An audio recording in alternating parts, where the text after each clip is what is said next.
All right, welcome to day 1 of our Cripple Creek for Clawhammer Banjo series. If you haven't seen day 0 yet, go give that a quick watch. It just outlines the series, and in it I demo Cripple Creek, which is the song we're going to learn. In the next 10 days, we're going to take you from 0, never really having played the banjo before, to doing a pretty decent version of Cripple Creek. And our goal is to get you to that banjo moment where you can pick up the banjo for your friends or family and play something that sounds really cool. Day 1, all we're doing is I'm going to show you how to hold the banjo, and I'm going to show you how to tune the banjo to the tuning we're using for Cripple Creek. I'm not going to go into too much detail here. I just want you to have the sort of basic foundation you need to play the song. We can get into more technical stuff in other video series, but we're going to keep it simple for right now. So let's get started. So the first thing I'm going to do is show you how to hold your banjo. Now, if you're coming from guitar, you might be used to sort of holding it off to the side like this. That's not how you play a banjo, actually. The banjo pot right here is going to sit right in the middle of your lap. And that's just to do with hand positioning and stability. You're also going to keep the neck angled up quite a bit more than you would on a normal guitar. That is so that you can sort of angle your hand correctly and reach the frets, all that kind of stuff. It just works for banjo.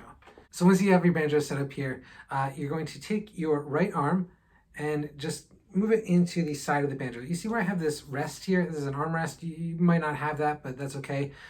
Basically, a few inches below your elbow, you're just sort of going to kind of rest that here, so your hand's sticking sort of straight out like a handshake. And then you're going to use the edge of the banjo as a pivot point to move your hand in, and then you can adjust from there. You shouldn't even need your left hand here, by the way. Your banjo should just be supported by your arm on the rim of the banjo here and your lap. So as far as the left hand goes, you just want that to have a light touch on the banjo. Reason being, you don't want to support the banjo with your left hand. Sonnet, that's not good. You need to look at the bass and make sure you have that solid foundation. So once you're set up there, let's look at tuning. So this is a tuner. This is a Snarkman tuner, it's called. You can use whatever tuner came with your banjo. If you picked one up, that's great. If you don't have a tuner, that's okay too. You can use an app on your phone. I use one called Instuner for iPhone, and I'll link it below. I like it, it's free. I don't have any association with it, but it's a good app for me. So the way this works, once I turn it on here, you can see a note. Now, this is a chromatic tuner, and you should always use a chromatic tuner. It's gonna make it a lot easier in the future. A chromatic tuner just shows you exactly what note you're playing. It doesn't try to tune to specific notes. But if we tune this, so this fifth string here is going to be tuned to a G for our open G tuning, which is what we play Cripple Creek in. So if we look here, you see how it goes right in the middle there? Has that nice green line. That means we're in tune. Now, I'm just going to put a little bit out of tune to show you. Let's go low here. So if it's low, you see we've actually gone from F down to F sharp from G.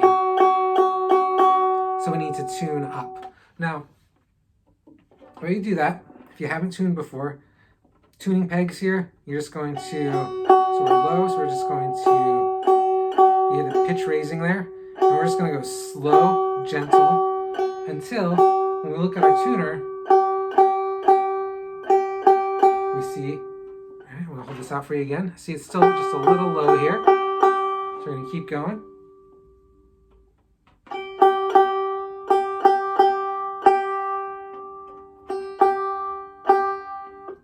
And eventually, we're back to that G.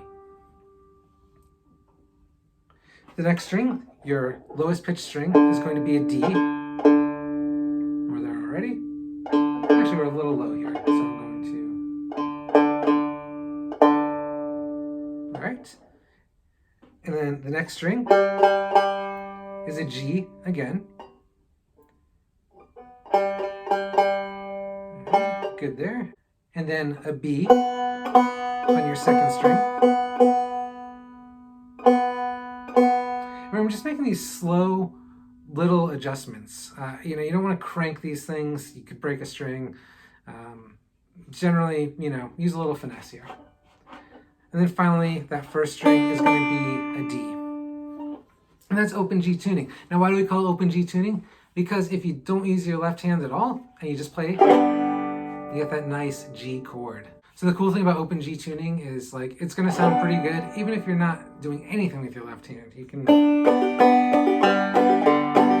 see everything just kind of sounds like it works together, which is pretty cool. So once you've gone through one time and gotten everything close, or even so it's showing like the sort of green bar, you're in the right range, you just want to go over it one more time. And the reason is if you've made sort of larger adjustments, it could pull other strings out of tune. So like if I tune this string correctly, but then I go make a big adjustment to the next string, it could actually pull that first one I already tuned out of tune again just a little bit. So go over everything twice and then you'll be set to go.